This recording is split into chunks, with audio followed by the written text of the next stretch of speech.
नमस्कार दोस्तों, आज हम दीपावली के दौरान पटाखों के विभिन्न प्रकारों के बारे में जानेंगे। दीपावली, जिसे हम प्रकाश का पर्व भी कहते हैं, दीपावली में पटाखों का विशेष स्थान है। यह न केवल हमारे मन को प्रसन्न करता है बल्कि त्योहारों की रौनक को भी बढ़ाता है। आइए सबसे पहले बात करते हैं दीपावली के दिन फोड़े जाने वाले विभिन्न प्रकार के रंगीन पटाखे। चक्री, स्काई शॉट, स्पार्कल, सुतली बम, लाल मिर्च रॉकेट और अनार फैक्ट्री में कैसे बनाए जाते हैं। इससे पहले आइए जानते हैं पटाखों के बारे में भी कुछ इंटरेस्टिंग फैक्ट। फैक्ट नंबर 1, पूरे हिंदुस्तान में सबसे ज्यादा पटाखे तमिलनाडु राज्य में बनाए जाते हैं। नंबर 2, तमिलनाडु राज्य में 8 लाख वर्कर्स पटाखा बनाने वाले कारखाने में काम करते हैं, जिसमें सबसे ज्यादा महिलाएं काम करती हैं। नंबर 3, चीन के बाद अगर कोई पटाखा कारखाना है तो वह भारत में है। नंबर 4, तमिलनाडु में हर साल 25 से 30 लोगों की मृत्यु पटाखा कारखाने में आग लगने से होती है। सुतली बम कैसे बनाया जाता है। सुतली बम बनाने के लिए सबसे पहले छोटे से बॉक्स में बारूद को भरा जाता है। यह जो बारूद होता है उसे कैसे बनाया जाता है और किस चीज से बना होता है, यह सवाल सभी के मन में जरूर आया होगा। गन पाउडर बेसिकली यह 3 चीजों से मिलकर बना होता है। पोटेशियम नाइट्रेट, चारकोल, सल्फर, इन तीनों चीजों को मिलाकर बनाया जाता है। सुतली बम कैसे बनता है, अब वापस उसी टॉपिक पर चलते हैं। छोटे छोटे बॉक्स में गन पाउडर को भरा जाता है, फिर उस बॉक्स पर बहुत टाइट सुतली को लपेटा जाता है, जैसा कि आप सभी लोग देख सकते हैं। इस पर सुतली बांधने के बाद उसके ऊपर थोड़ा व्यस्क लगाया जाता है। व्यस्क लगाने के पीछे का कारण यह है ताकि बम पर लगाई गई सुतली ढीली ना पड़ जाए। बम पर जो व्यस्क लगा होता है फिर उसे धूप में सूखने के लिए डाला जाता है। अब बात करते हैं इसके अंदर लगने वाले फ्यूज की। यह कैसे बनाया जाता है, चलिए जानते हैं। सबसे पहले आप सभी देख सकते हो फ्यूज को कुछ इस तरह बनाया जाता है। फिर फ्यूज को बम के कोर तक पहुंचाने के लिए किसी नुकीली चीज से छेद किया जाता है।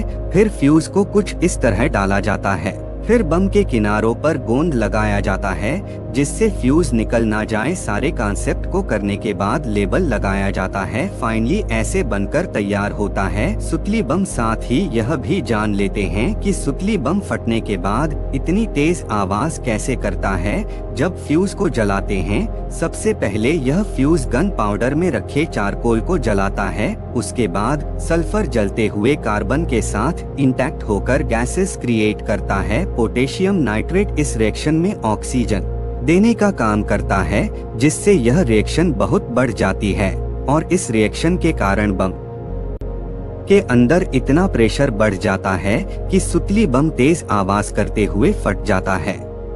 चक्री मेकिंग प्रोसेस, चक्री को फोड़ने में कुछ अलग ही मजा है।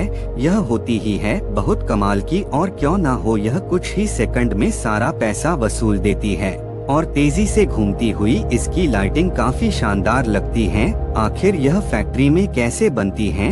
दोस्तों, चक्री बनाने की प्रक्रिया काफी आसान होती है। सबसे पहले लंबे कागज को फोल्ड करके इसको तैयार किया जाता है। इसके बाद इसमें गन पाउडर यानी मसाले भरे जाते हैं। फिर इसको बेलन की मदद से इन क्यूब को एक साथ रोल किया जाता है। फिर बाद में इन्हें निकाल कर इस तरह सांचे में रखा जाता है ताकि इनका आकार ना बिगड़े और गोल ही बने रहे।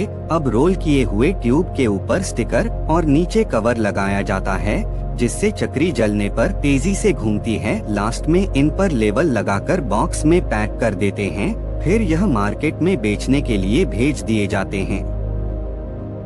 स्काई शॉट मेकिंग, दोस्तों, दिवाली में लाइटिंग का बहुत महत्व होता है और इस मामले में स्काई शॉट 1 नंबर पर है, जो पूरे आसमान को अपनी चमक से झंझोर देता है। आजकल मार्केट में ऐसे ऐसे पटाखे आ गए हैं जो अपनी चमक से पूरे आसमान को भर देते हैं। तो चलिए जानते हैं इस पटाखे को फैक्ट्री में कैसे बनाया जाता है। दोस्तों, स्काई शॉट को बनाने का पूरा प्रोसेस रॉकेट से मिलता जुलता है। केवल थोड़ा सा फर्क है, वह है इसका काम करने का मैकेनिज्म। इसमें कार्डबोर्ड कटिंग मशीन से लेकर पेपर टू और कंप्रेसिव प्रक्रिया से लेकर बारूद मसाला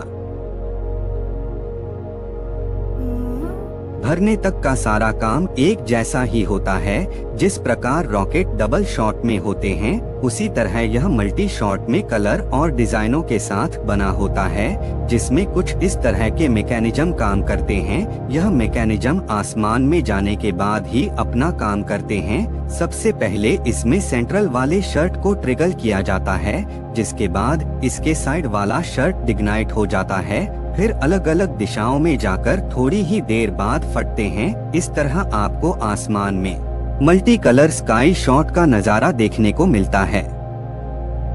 चटाई बम मेकिंग यानी लाल पटाखा, दुनिया में शायद ऐसा ही होगा कोई जिसने इस पटाखे को फोड़ा ना हो। दोस्तों, यह लाल पटाखे कम पावर से लेकर हाई पावर तक होते हैं और यह ज्यादा महंगे भी नहीं होते हैं। तो चलिए जानते हैं इन्हें फैक्ट्री में बनाते कैसे हैं। सबसे पहले इन मशीनों में लाल पेपर को डाला जाता है। यह मशीन पेपर को काट कर गोल रोल का आकार दे देती है।